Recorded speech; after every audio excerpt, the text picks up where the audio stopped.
Okay, welcome to the latest edition of the Popcast podcast, where we discuss pop culture.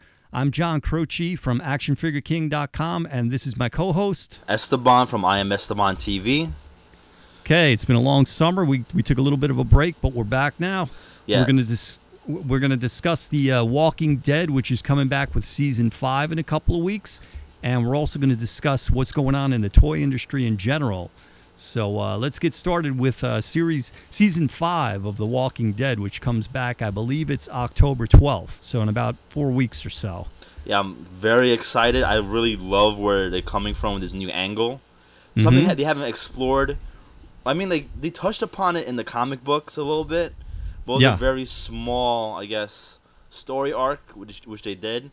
But I guess this whole entire season is going to be, obviously, if people watch it, I don't want to spoil it for anybody, but about cannibalism. It was a little hinted about it towards the end. Now, let me ask you, you're a dedicated fan of the comic book? Yes, trust me, I'm caught up to date. I know what's going on, so I pretty have a good idea the big differences between the comic book and the TV show. Okay, I've read the first few trades, so I've gotten through the first 25 issues or so. And obviously, there are differences in the TV series and the comic book. One of the bigger ones, huge differences. Yeah, I mean, one of the biggest ones being the Dixon brothers are not in the comic universe, and Daryl Dixon is, he's one of the main characters on the TV series. I know there's a lot of people are always complaining. They always want them to appear into the comic books, right? But I feel they shouldn't. I feel they should just stay on the TV show. I mean, I would love to see him in the comic one day or something, but I just feel just two different entities, Right. Two different and versions. There is a character that I heard was introduced around issue 100. He has a half burned face. Yes. And he's an archer too, correct? Yeah. Yeah. So it'd be kind of weird. I don't know if that was the writer's response to Daryl, because I think those issues came out after the series launched. No, well, the guy you're talking about, he's one of like the main bad guys. I guess little henchman. Okay. So he's not like he's part of the group. Okay. So I guess that wouldn't be a response, I guess. Okay. So. Well, then it could be good. You could have Archer versus Archer, right? Yeah. Well, they still have Andrea in the comic book. She's still alive and kicking. Right. She hooks up with Rick in the comic book, correct? Yes. Yeah, I'm always interested to see these differences that have occurred. Yeah, I know. And then Andrea also hooked up with Dale. Initially, right. Yeah, initially. So, yeah, like you said, we can go on for hours and hours explaining the initial differences between The Walking Dead. There's that. Obviously, this story arc wasn't in the comic book where they go to Terminus.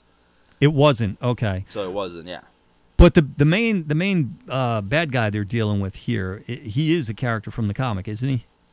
No, if you're talking about from the TV show, or? Yeah, the guy that's captured them now, that's leading the group at Terminus. No, I believe he's not.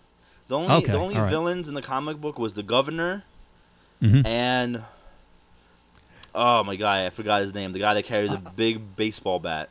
Yep. I know he's on the site. I'm looking him up right now. I forget his Megan. There you go, Negan. There you go. Yep. So those are the only really big villains in the comic book, and obviously the governor appeared in the TV show. And there was a little speculation that Negan might be the next villain on the TV show. Yeah, I would think so. But the only thing with that I have such a big problem with, especially in the comic book, all right, they just finished, defeating the governor, yada, yada, yada. That was a really good story arc. But then they bring somebody else. I feel like, he's more of I guess he's worse and more badder, I guess, than the governor. Yeah, that's what I've heard. But I just feel like, well, they already took down a guy. They're just rehashing the same story plot. Now you have to verse another guy. Right. Another villain of the same type. He has his own group. He has his own fortress, his own town or whatever. So I felt it was kind of like rehashing the storyline. At least the TV show was like, all right, they finished the governor, yada, yada, yada. They defeated him. Now they're versing a group of people that are cannibals. Right. So I feel like in that sense is a little bit different because, obviously cannibals are just trying to survive and eat people. The governor was just a bad guy just to be a bad guy, Right, so they're going for a different angle here with this cannibalism, if that's what it is. Have you? I kind of studied the trailer, and I have very mixed feelings about trailers. I'm the type of person that I would rather see a movie with absolutely, or a show, whatever it is, with absolutely no expectations, knowing nothing. Yeah. I just enjoy it more. I enjoy the ride more when I don't have any clues as to where it's going, because for me, I come from a creative background especially, and I think anybody in general, if you kind of get the feel for how these things go, when you see the trailer, it tends to tell you a little too much. Yeah, I totally agree with that.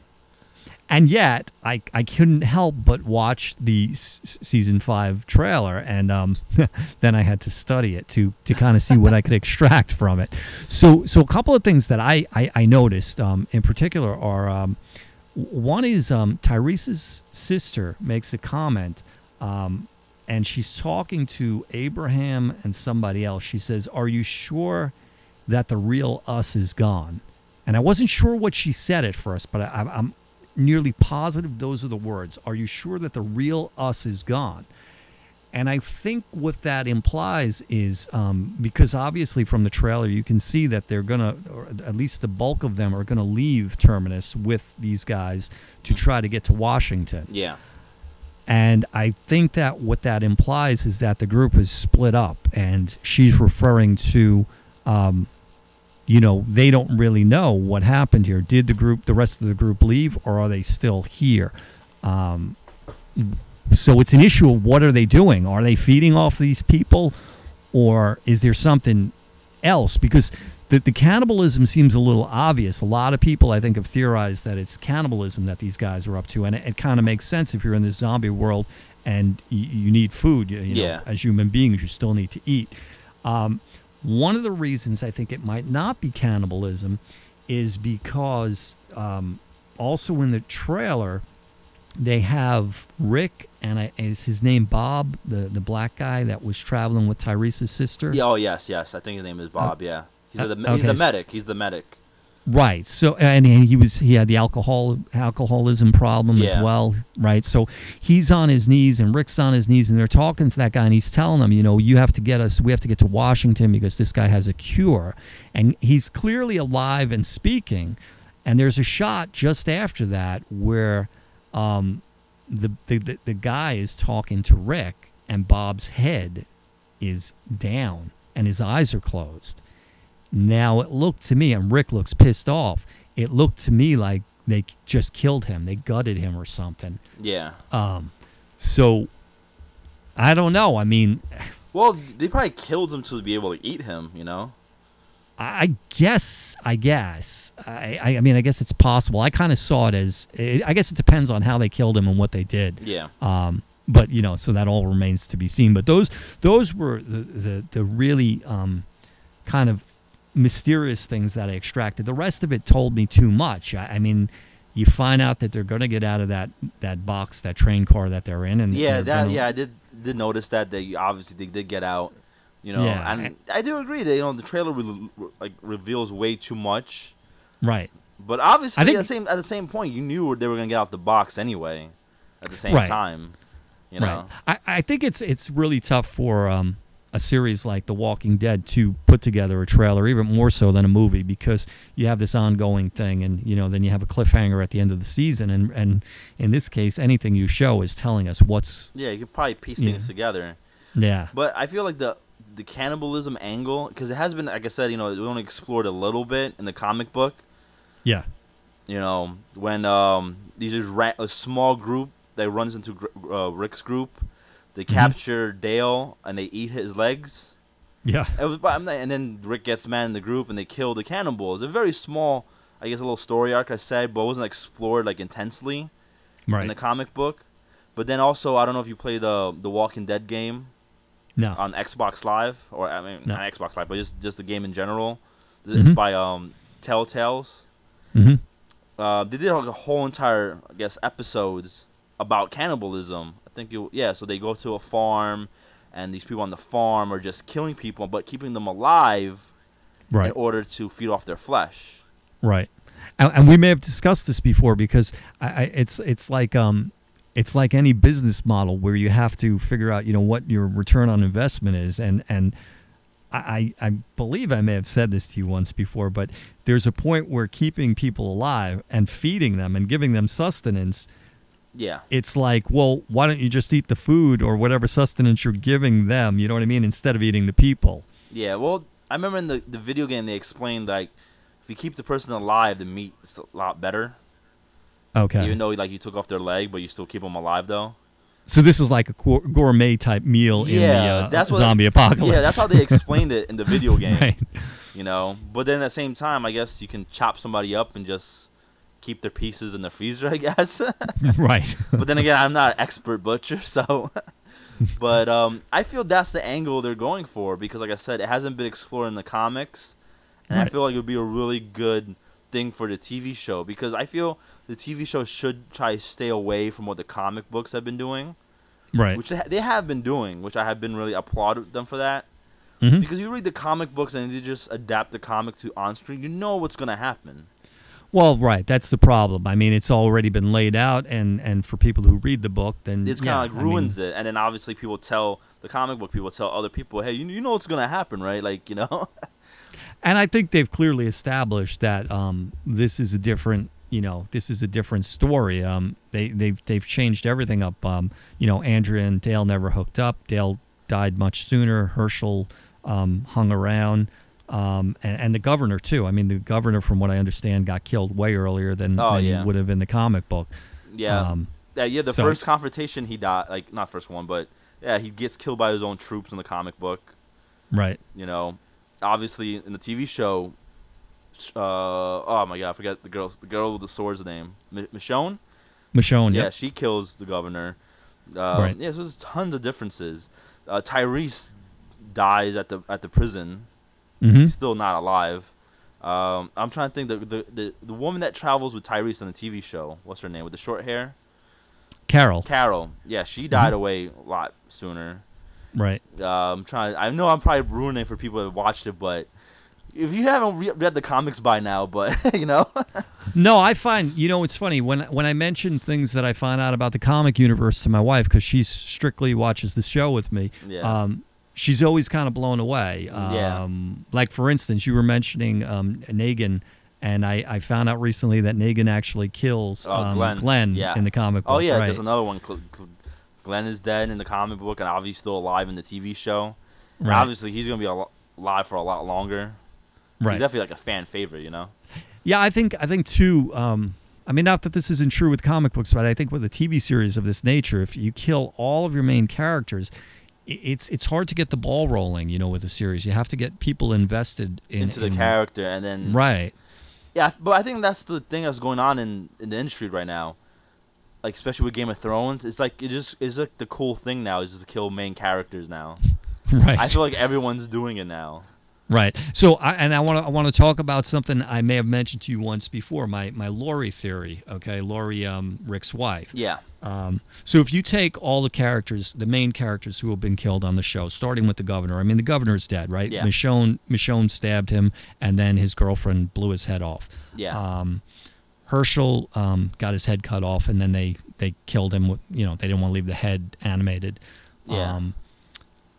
Dale, after he was ripped open, they killed him. T-Dog, after he was bitten, they killed him. So we know, like, all these main characters, after something happened to them, we know that they were killed. Yeah. Laurie, we don't know that Laurie is dead, and I will stand by this. If you go back and you study the episode, it is very clear that she is not dead. Oh, my God. Here's why. She, first of all, you had her son, Carl, who's a kid, and Maggie, who really has no, as far as I know, she has no nursing experience or no medical experience.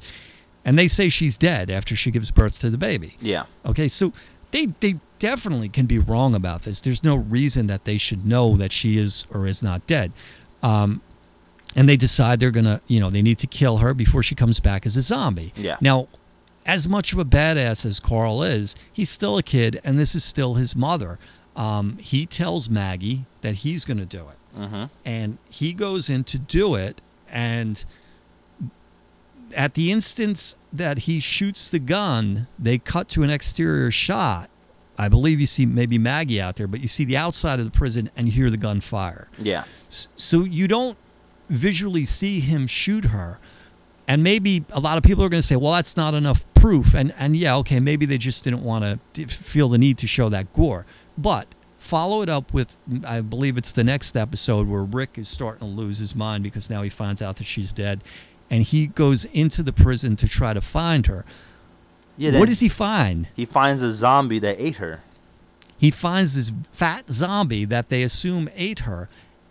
And I guess that's an explanation to say she's gone. But when has a zombie ever eaten an entire person from head to toe and left nothing, not even bones? I mean, there's nothing. There's no remnants. The only thing he finds is this fat zombie. Yeah, that is... I'm not gonna lie, that does make somewhat sense, I guess. But I feel still, then where did she go?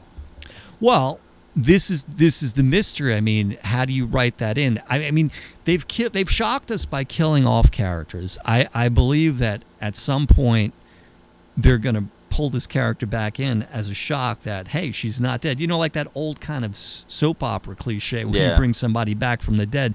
But I think they're going to have some sort of as rational explanation as you can in this world of zombies, right?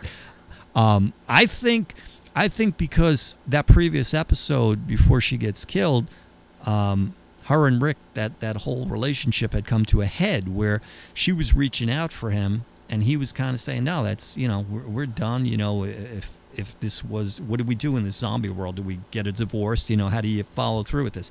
They were both in agreement that their relationship was dead and done. So how do they proceed? And maybe it makes her a bad mother, but maybe she felt the best thing was for her to leave. Because maybe she felt that her children now were well protected with Rick in the prison, and she can just get out of there and extract herself from this relationship that was totally lost. And maybe she just left on her own, or maybe there was another group of people that were living in that prison that the main group never came across. I mean, there's a lot of ways to write this, that what could have happened to her, but the bottom line is that there is no proof that she's dead. No one knows this except for Carl. Carl knows if he did or did not shoot her. That is true. I mean, like, does make a lot of sense, especially with the zombie theory part. We don't ever see zombies eat the bones and everything. Yeah, I mean, there was this one fat bastard zombie sitting there. And previously, if you remember, Daryl had done some stuff where he gutted the zombie and they pulled things out to see if it was Sophia or if the zombie had eaten, and they determined that it was, I don't know, whatever, a squirrel or something. I think they would have gone to greater lengths to kind of know for sure that this was her. I realize he had what he thinks is other proof, that Carl's saying, yeah, I shot her and she died and stuff, but without a body, without something, a shred of clothing. Did the zombie eat the clothing too? I mean, there was nothing there. It's tough to say because, okay, say she did survive, whatever. Obviously, she just gave childbirth. She needs medical attention. Like, how far can she travel on her own? Possibly. I understand that argument, but you know what? I mean, human beings have given birth for millions of years, and yeah, but she was in bad shape, though, giving the birth to the kid, though. Nah, I don't think she was any more so. I don't think there was anything like odd about the birth. She was in pain and stuff, and I think it came on quickly, but I don't think... This is the thing. There was nobody... Carol, remember, Carol was the one who was, I believe, practicing. She was practicing on the zombies, I think, in case they had to do a C-section. So, and Carol wasn't there, obviously. So, you know, you got Maggie and Carl who really weren't equipped to assess the situation. That's true. And obviously the baby was born healthy. The baby's fine.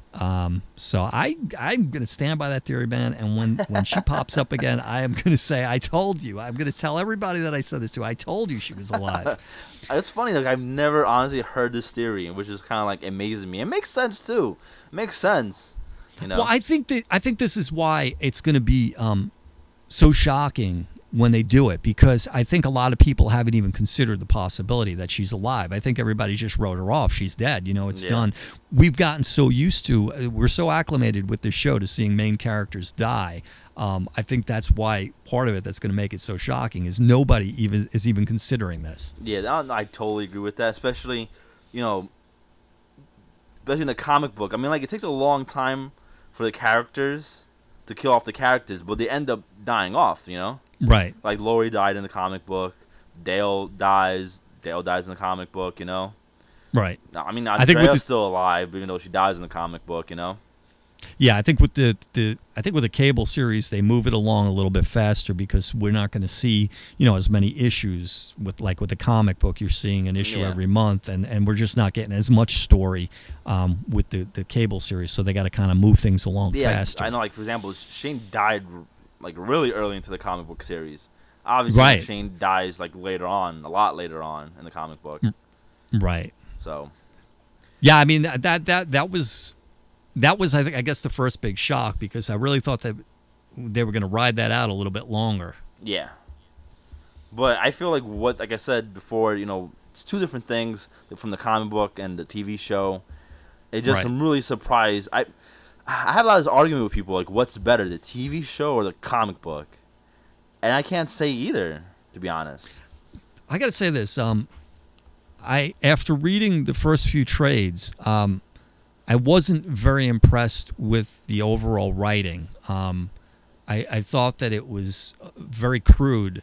I think that the writing of the TV show explores the characters a lot more, and it's a much more sophisticated writing. The comic book, to me, you know, it was just kind of straightforward, just the zombie aspect, and basically it was everybody screwing, you know, especially those first 20 issues or so. Yeah, exactly. That's one thing I've noticed too, is everyone just hooking up with each other. Yeah, so it was to me, it seemed almost a little adolescent. I think that the show is more sophisticated in the writing and just the nuances and the idiosyncrasies of the characters' personalities and stuff. Yeah. So I give them a lot of credit for the writing there. Yeah. Well, then again, I feel like that would happen in a zombie apocalypse. Like, you know, everyone just screw it, you know. Whatever, we're gonna die anyway, you know. You know?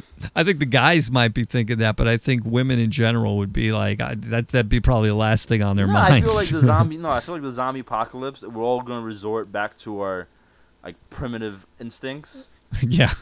Like, you know, because I remember in the comic book, I forgot which female character it was, but one of the female characters, the reason why she screws other guys, she can't cope. No, not she can't cope, is that she wants to be somebody's mate, have someone's mate, like be with somebody that can protect her.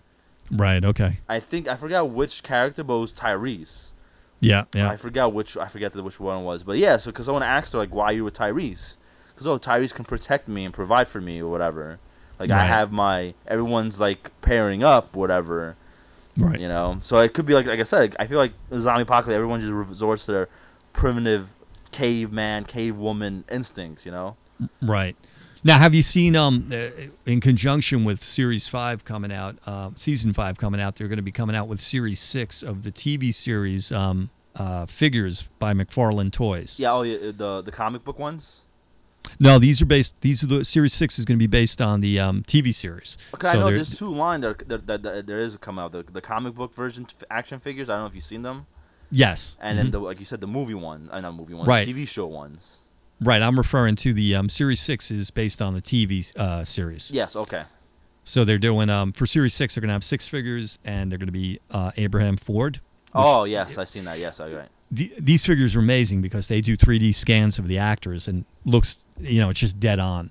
They're going to do Carol. They're going to do the Governor, Herschel, a new Rick figure, and then they've got a bungee zombie who has his intestines all pouring out. Oh my God, that sounds awesome.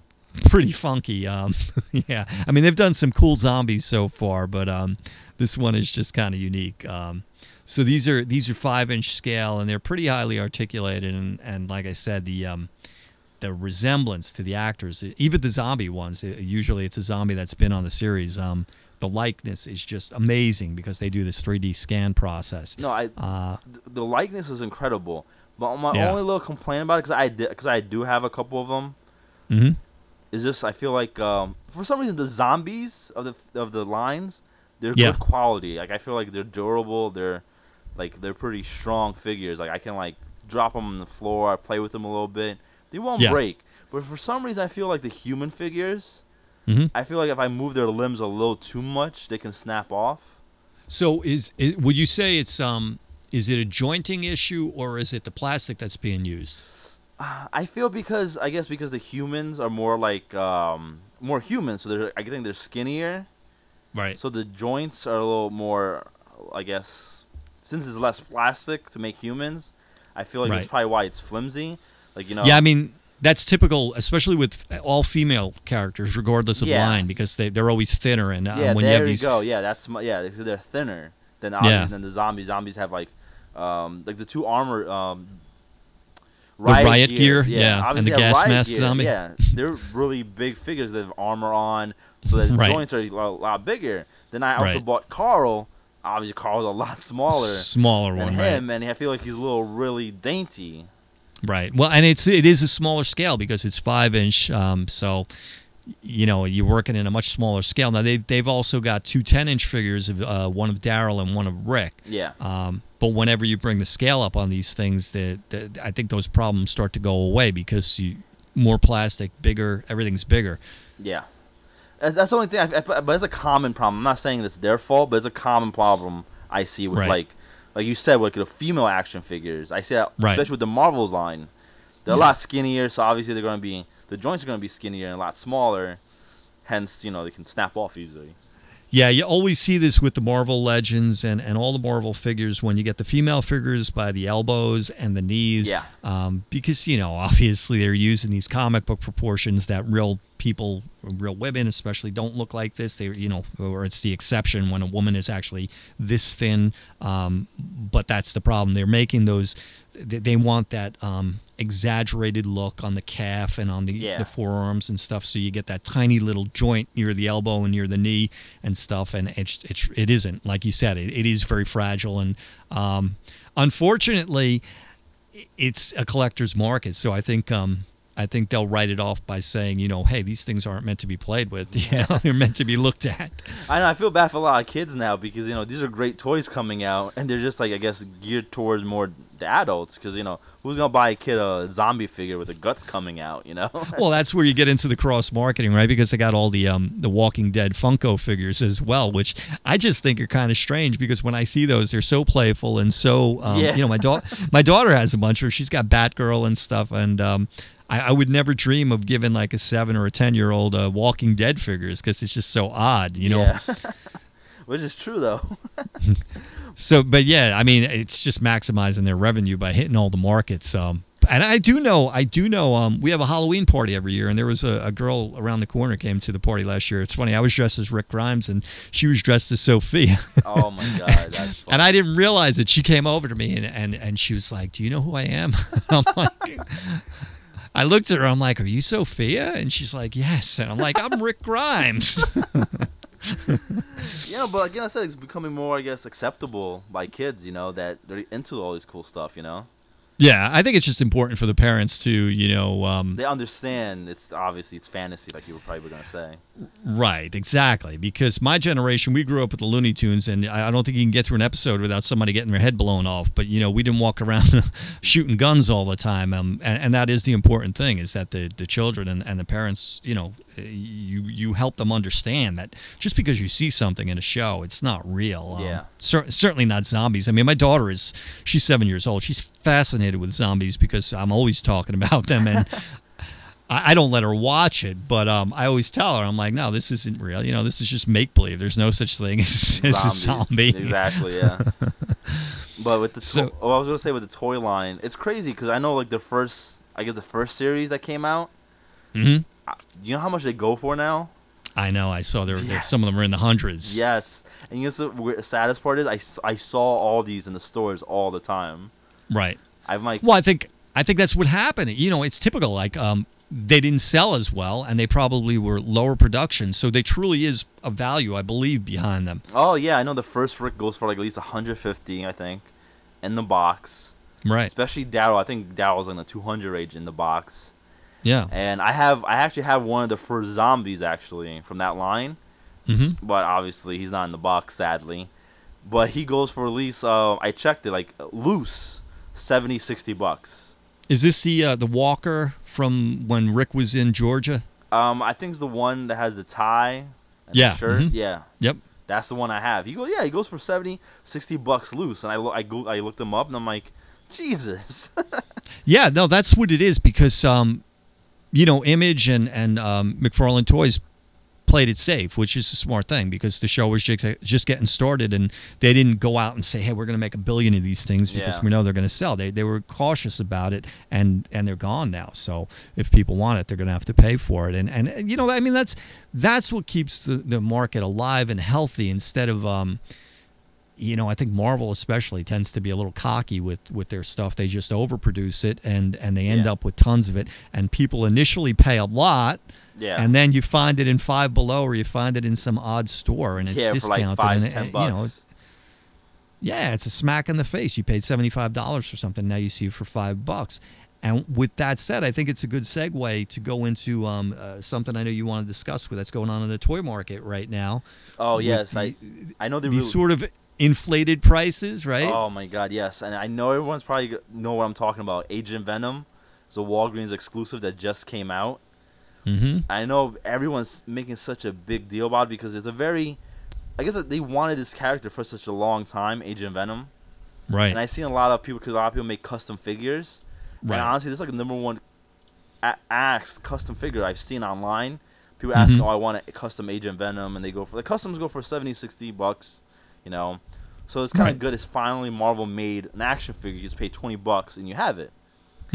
But the problem was that it was a Walgreens exclusive only. Right. I remember you telling me about it. I had never heard of Walgreens exclusives before. This was the first one I ever heard of, and it was from you that I heard it. Yeah, I know. I think Walgreens is definitely trying to get into the toy industry and try to compete, I guess, with Toys R Us and Walmart. And we have to support them because a few months ago they were talking about becoming a non-American company because they wanted to avoid taxes. Yeah. And they changed that, and they are staying an American company, so we do have to support them. Yeah. I know. Big issue with Burger King. Obviously, moved their headquarters to Canada. I believe. Yep. To obviously get away from taxes, but the problem was with Agent Venom. They were up for pre-order at Walgreens. I pre-ordered my Agent Venom and a prototype Boba Fett from Star Wars, right? So they said I'll get my pre-order at the end of October, but the problem was, what's the meaning of pre-order? You get it before, right? You think? I would think so, because you're pre-ordering it. I see where you're getting that from, but pre-order to me always meant you're ordering it before it's available, not that you're necessarily getting it before it's available to the general public. Okay. I do think that there is like things that they might call early birds, but pre-order to me, I would say, and I totally understand what you're saying, but I see it as, you're just ordering it before it's available to the general public. And the reason they do that is because it gives Walgreens better buying power, because now if they have, 10,000 guaranteed orders, they know that, hey, this is, now we know what kind of numbers we can expect. Whereas if you don't do a pre-order, you have no idea. Am I going to sell 100 of these, or am I going to sell 1 million of them? Yeah, but for me, like when I say I pre-order a video game at GameStop, it's going to be there that day. I can get it they'll send it to me at that day it was released, The day it's released. Yeah. But anybody else can buy it as well, right? But the problem is, I was going to say, I pre-ordered my stuff, and a lot of people have too. They're going to get it at the end of October.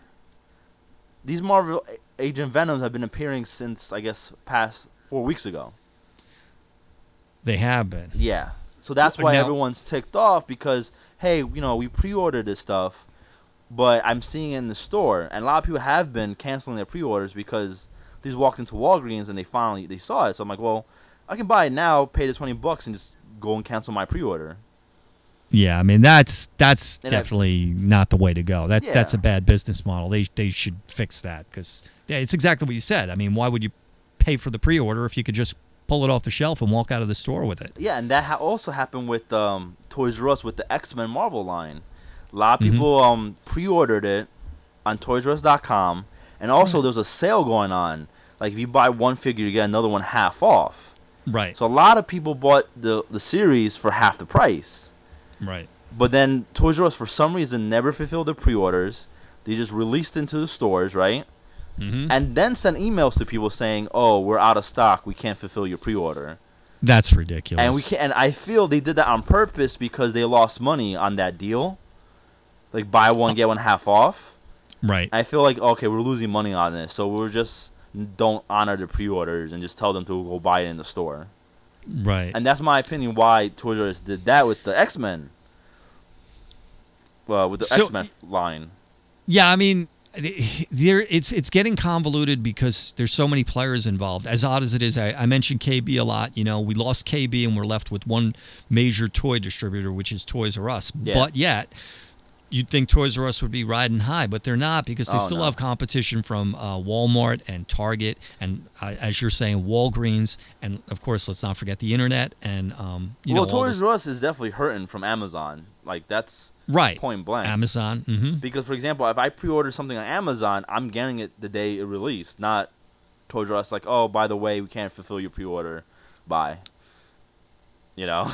Right. And the thing that hurts these brick-and-mortar stores more is that they are brick-and-mortar stores, so they have to pay for their building. Yeah, they have to pay for electricity and heating and employees and benefits and stuff, whereas Amazon has to pay for one large warehouse and the employees in that one building. They don't have buildings all over the U.S. Yeah. So unfortunately for the economy and the way all this works, these online stores do have an advantage, especially when you're somebody like Amazon who's just so big. But you had mentioned that you're seeing guys selling these figures for an inflated price as well. So back to my Agent Venom story. So they were releasing in California first, because I spoke to people in California. They got it, and then people told me, okay, it's surfacing in Seattle, it's surfacing in Texas, whatever, the figure, whatever. That's very strange, too, to go for a certain region first. I don't understand why they just aren't distributed across the country all at once. So that's why I've noticed the pattern was it started in the West, and it slowly made its way across country. And, of course, I live on the East Coast. I just got mine last week. Right. And it just finally came in because I used to work at Walgreens, so I told my buddy, call me when these things show up. So he called me and texted me, hey, we got the first box, whatever. Come and pick up yours, whatever. So that's why. And this was actually your pre-order that you picked up. No, that wasn't even my pre-order. Oh, it wasn't. No, I'm still waiting on my pre-order, by the way. Right. Because I like to, especially with Agent Venom, I want to keep one in the box and then have one open. So I'm not too upset about the pre-order. I've never heard of a collector who did such a thing. You buy one, keep it in the box, and you take one out and you display it. That's odd. Oh, he said sarcastically. No, a lot of people. I'm kidding with you. I know, right? A lot of people think I'm crazy. But no, the manufacturers depend on that, right? Because now they get every one of us to buy 2 figures instead of 1. Yeah, because I feel like I said, Agent Venom is a really popular character.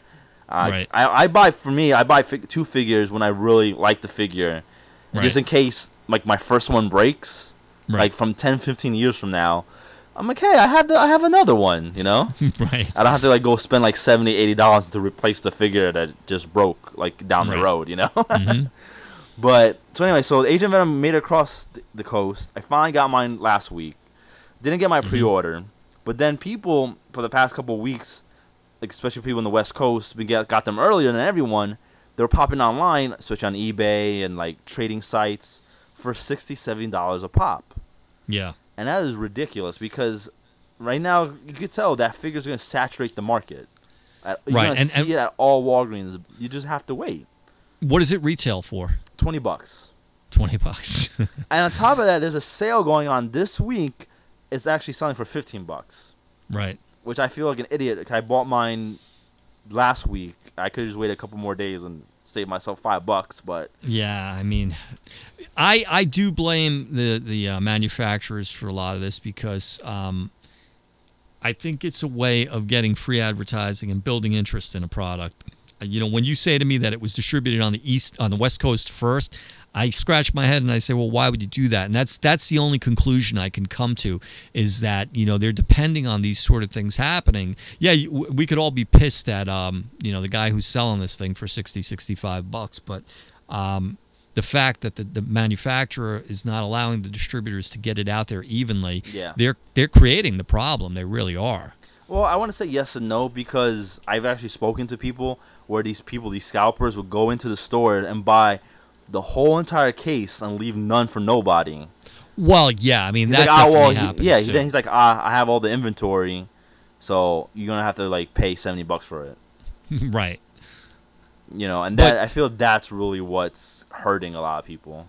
Now, you had mentioned in a previous podcast that I think it was Legends is they're going to start distributing those differently, that the stores can order the specific figures that they want.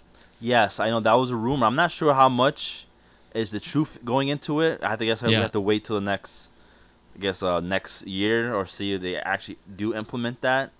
Yeah, because that could shake things up a lot. Because I think it negatively could impact the manufacturers. So I could see them being against it. But it could work well for the collectors, provided that the people at the stores who are stocking the shelves are kind of in tune with what's going on. If they're watching their inventory, if they say, hey, we pushed 12 of these figures, but we still have 3 of these, so let's order another 12 of the ones we sold. Yeah, and I feel like I think it'll be a win-win because, again, because I know the stores won't order stuff until everything is gone. Say like a case came in, right? And there's like 5 Spider-Mans and 1 Black Widow. Mm-hmm. Obviously that Black Widow is gone, and they still have 5 Spider-Mans. They're not going to order another case until all those Spider-Mans are gone. Right. So if you want Black Widow, that's why it's so hard to find Black Widow, Carnage, because they're like 1 to a box, and then there's 3-4 Spider-Mans to a box. That's why you see so many Spider-Mans still out there. You go to Target, Toys R Us, all you see is the Spider-Man figures, the same figures, all in the same store, because so many come in a box. Well, somebody I know posted recently that he was working on Guardians of the Galaxy illustration for actual products they were selling, and he was told to leave Gamora off. And the rationale was that little boys won't wear stuff that has girls on it. Which is a funny thing to hear because, I don't know if it's really true because I asked my sons about it, and they didn't seem to be fazed by if it was the whole team, they'd be cool with it. But historically, the female figures, when you follow action figures, which is primarily a boys' market, they're always the ones that sold least. If you go back and you look at the history of action figures, you look at the Mego lines and stuff, the female figures are always the ones that are very expensive. And historically, it's based on a real fact, which is that those figures didn't sell well, so there wasn't a lot of them around. And then you take that small pool, and of those, how many are left and how many are in good condition and how many are in the box. So there you get the high value. But over the years, the manufacturers have learned to work that where they kind of exaggerate that fact. So they make the female figures really hard to get because now they want to create even more demand for it. But I've seen that backfiring where, like what you're saying, at the end of the run, once the prices have dropped and there's no interest left anymore, all of a sudden at these bargain stores, these female figures are popping up for $5-10 cheap. Yeah, because there's so many of them left. So there, I blame the manufacturer because they're trying to, and I understand they want to make money. They're trying to push more of the product that they're afraid is not going to sell. What's the really sad part thing is, I feel these brick and mortar stores, if they don't change the way they do things, they're just going to go out of business. Yeah, I mean, can you imagine a day when we're all ordering everything online, regardless of whether it's collectibles? I feel it would be easy because I know the Marvel Legends, Guardians of the Galaxy line, you could have ordered them on Amazon. So you could have just ordered each one, pre-ordered them, end of story. And they were all $20. They weren't selling for like $60, $70, $20 each. You got your set, end of story. Came to your house, and you had them all. Instead of me hunting them down, calling each store like, do you have a Rocket Raccoon? Do you have a Nova or whatever? Or even when I try to get them figures myself, I went Saturday morning to Target, show up a little 10 minutes late, and the store manager told me, oh, there was a guy in here. He bought all of them. Right. Then I'm like, cool. I just wasted Saturday morning. I was hungover, by the way. It's like 8:30 at a Target, and I left the store with nothing to show for it. And I could have just pre-ordered it, showed up to my house, end of story. And I could have slept in that day.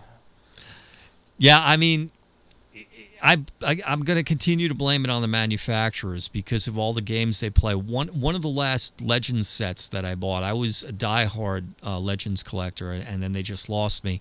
But one of the last sets that I bought was the Fin Fang Foom set. Oh my God, that Fin Fang Foom goes for so much money.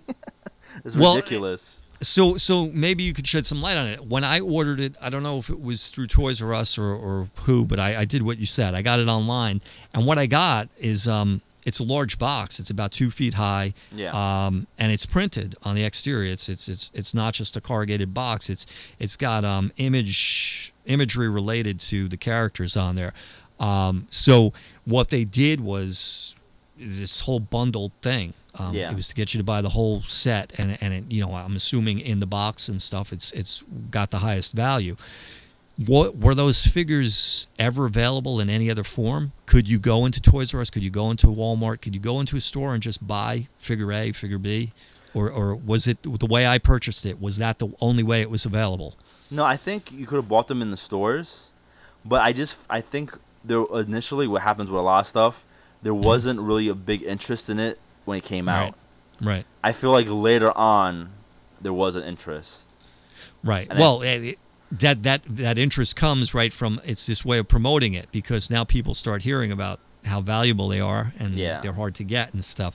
But I think part of the point I was trying to make too is that I think even if they come up with, like you're saying, the brick and mortar stores having a better way of managing this and reaching the customers, the manufacturer is always going to do something. They'll if what I got wasn't an exclusive, they'll do exclusive stuff. Well, they'll say, hey, you can get this with this nice exterior packaging and the whole set, and maybe they'll give you a little bit of a discount or something like that. But they always find some way to repackage it and reuse it and rehash it. You could see it with every toy line. We were talking about The Walking Dead.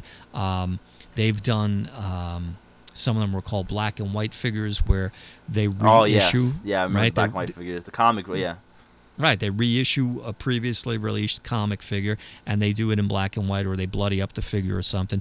But it's the same, primarily. Same thing. It's the same mold. It's the same figure. I know with Shane, they did it with the TV Shane, and they have one version where he has a baseball hat on, and then another one where his head's shaved. So they minimize their investment in the product, and then they reuse whatever they can, and they get a nice return on that investment. The manufacturers are always going to try to do this stuff because the marketing people are coming up with these schemes all the time. No, I feel, for my thing is, I feel like they should change the system. Like, for example, like Hot Topic, right? Mm-hmm. I go into Hot Topic. If they don't have something there, they're really nice about it. They're like, hey, we don't have it, but we can order it for you. It'll come to the store like 2-3 days, shipment free, and you just come and pick it up. Right. And I feel they should offer that same service at Toys R Us or Walmart. If I go up there, they don't have any Rocket in stock, they'll be like, you know what, we'll order it for you. Obviously pay for it now. It'll come tomorrow or next shipment or whatever, and it's there.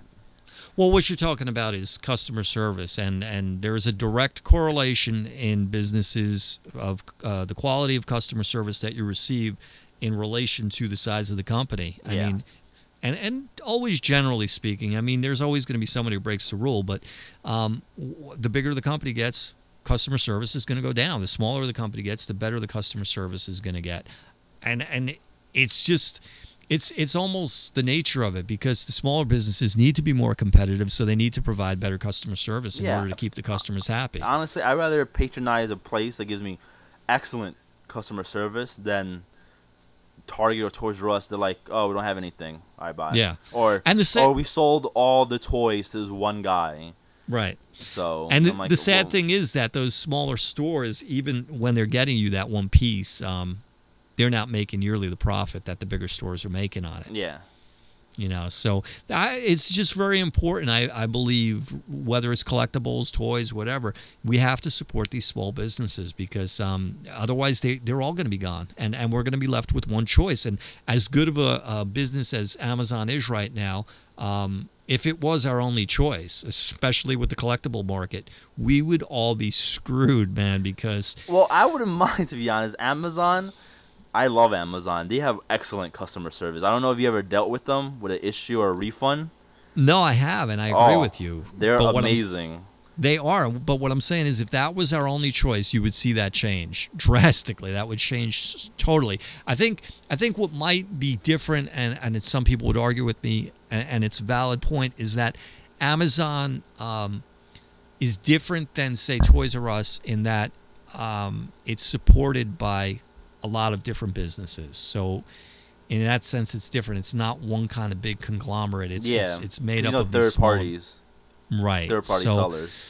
But still, if Amazon was the only choice, it would change for everybody. It would change for the buyers. It would change for the sellers. We'd lose control. So we don't want that to happen, for sure. Yeah.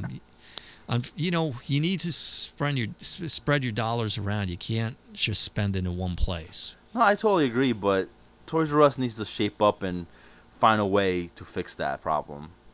Yeah, I mean, Toys R Us is my least favorite because I've been with Toys R Us for decades, buying stuff, and I've seen their policies change. I mean, I have a lot of famous cover series from Marvel, and you used to be able to buy something. You used to be able to buy something and return it whenever. Yeah. You could return it a year or two later. And then they changed that policy. I think it was to 6 months or 90 days or something. And that was about 15 or 18 years ago. And the reason they changed that was because of, again, the manufacturers driving the market. It got to the point where, so if you paid, something came out, it was $25, and then you saw it on clearance for $10, I would just take mine back and buy another one for $10. But you can't do that anymore unless it's within that 90-day period. Yeah, well, that makes sense. 90 days or 30 days. To be honest, why would you return something like 2 years later, which is kind of like baffles me, to be honest. Well, it's because the market changed. I mean, there's so much more of this product out there, and they move it along. There's a life cycle on it. They know that if it's coming out in September of 2015, that by January of 2016, it's going to be discounted, and by the middle of 2016, we're going to push it out of here. We want to get rid of it completely. Well, at least I know Target. I don't know. Oh, did we touch upon the Target fiasco that happened last week? No, yeah, you should talk about that. That's pretty wild. Oh yes, I know. This probably was like the deal of the year. Yeah. So last week on Sunday, I'm on Facebook and the Facebook groups, whatever, the toys stuff, and someone posts, goes, "Hey, they're selling all Ninja Turtle stuff for $15, like everything, the vans, the collector's pack." The sewer, I know I got the Ninja Turtle sewer that goes for $100 for 15. Right. And I'm looking. Now, but when you say $100, you mean $100 like retail? Retail was $100, really? Yeah, yes. Wow. Okay. So, and I felt, and he put up the pictures, so it wasn't like he goofing around. I saw the pictures, like he posted like the physical picture of the price tags. Mm-hmm. I'm like, first of all, what the hell? And two, maybe they're just trying to get rid of all that stuff because no one really wants to buy those sewers for $100 anyway. Right. So maybe they're like, oh, screw it, They need to make room for Christmas toys. That was my thought, whatever. Right. So whatever. So I found a Target that was open on Sunday because where I live, all the stores are closed on Sunday. So I had to go out of county. Because I know where you live. You live by North Jersey, the Blue Laws, the beautiful Blue Laws. I'm trying to think of the town. I used to hear the commercials when I lived in New York all the time. They would say, all stores open Sunday except Paramus. There you go. There you go. So I traveled out of county to pick up because it was such a good deal. So I bought it. But the Target I went to didn't have any of the price tags. Everything said $99 on the thing. Mm-hmm. So I'm looking at it. I'm like, okay, this is kind of weird. I thought there was a sale going on. But I scanned it just to see what would come up, and it came up as $15 when I scanned it. So I'm like, okay, I guess maybe they didn't put the stickers out. They were lazy. I am so glad that I didn't know about this because I would have bought everything. I would have been selling it all online right now. Oh, trust me. I saw pictures buying like 4 or 5 sewers and remote control turtle van, everything. Everything that was out there. Like, trust me. So, I assume this problem's been corrected now. Oh, yes, it has. So I went and bought it. I got home, so I'm pretty excited. I got the sewer for $15. I always wanted it, but never paid $100. And I bought the blimp. Sure. That was $30, but I got it for $15. Yep. So I'm pretty cool. I spent $40 on something that would have cost me like 150, 140, Right. whatever. So I thought it was just a sale or whatever. So I'm checking online. People saw the thing and they tried to go Monday, and they went there and all the stuff was missing. Yeah. At first I thought, well, everyone just bought everything, Right. But then I saw other stories where people were saying that they found the item. Like they asked one of I guess the employees didn't know. They asked for the item, the employee gave it to them. So when they went to go buy it, the manager refused for them to buy it. Right. They're like, we can't sell it to you for 15, even though it rings up 15. And that's how everyone found out, because the manager would tell us, it was a glitch. It shouldn't be selling for that price, and that corporate told them to pull off the items off the shelves. Right. So it was a glitch, and I know a lot of people try to price match it at Walmart and Toys R Us, and they wouldn't honor it. Yeah, generally they only will do a price match if it's something that's been advertised in print.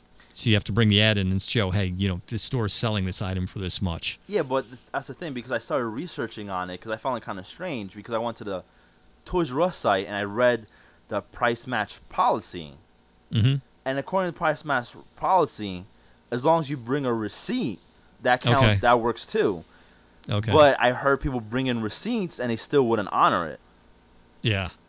Well, I think when you're talking about such an extreme price difference, a $100 product selling for $15, the distributor is taking a loss at that point, because I'm betting they're paying more for it even from the manufacturer than the $15. Yeah, and I found that kind of weird, because they should honor it according to the price match. And on top of that, because I called Walmart myself, and I called the corporate Walmart. So I called them and asked on customer service. I was like to the woman, can you explain to me the price match policy, right? And she tells me I can't do that. And it's corporate, by the way. She goes, you have to call a store and ask them that question. Right. I was like, but why can't you answer that for me? Like, because I was trying to see if I told her, like, well, if I brought a receipt in, because I would give like a receipt to my friend or family member that wanted to buy some stuff for their kids, Right. At least, the kids will have some cool sewer sets or whatever for $15, It's funny because what I said earlier about the level of customer service going down when you deal with bigger corporations, it's funny because, and I personally experienced this myself too, when you deal with large corporations in this capacity now, where they're being exploited, right? Yeah. They're losing out.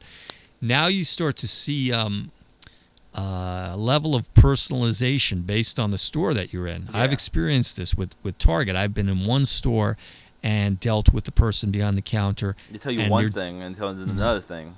Exactly, because you're dealing with a human being, and now it's something that's in the store's best interest, so they will put some brain power into it. Unfortunately, too many of the people working at these places are kind of automatons, and they know their training and they know their drill, and they read from the script, and they don't really think when they're not worried that they're losing a customer. Yeah. So for me, corporate wouldn't explain to me the price match policy. So I called my local Walmart. The guy that got on the phone, he said yes, as long as I bring a receipt stating that price, they would honor it. And then for just for fun, I called another Walmart, and the woman told me a different thing. She goes, "No, we won't honor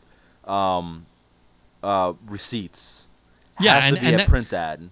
I could even see it going one step further, especially with me. Like, I could call a store and get somebody to tell me something on the phone. I could go to that store, and maybe the person I spoke to, left for the day, or it's just not the person I'm speaking to, and you're getting a different story again. So, yeah, I mean, it's really just pot luck when it comes to that. Again, this is why it's nice to deal with smaller stores, because you're going to have less employees. They're going to communicate between each other better, and if you get a promise, they're more likely to keep it.